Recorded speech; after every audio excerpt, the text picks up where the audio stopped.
প্রথমার্ধেই প্যারাগুয়ের বিপক্ষে ১-০ গোলে পিছিয়ে পড়েছে আর্জেন্টিনা। প্রথমার্ধের পুরো ৪৫ মিনিটে বেশ কয়েকবার দুই দলের ফুটবলারদের মাঝে ব্যাপক দ্বন্দ্বের ঘটনা ঘটেছে।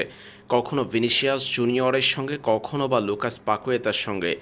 বারবার ফাউলের শিকার হয়েছেন ভিনিসিয়াস জুনিয়র, লুকাস পাকুয়েতারা।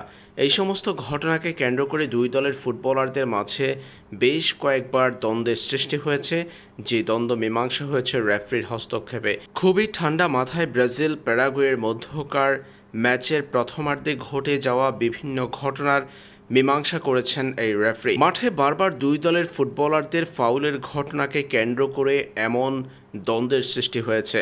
এই ম্যাচের প্রথমার্ধে বেশিরভাগ সময় প্যারাগুয়ের নাম্বার 10কে দেখা গেল বেশ আগ্রাসী হয়ে উঠতে।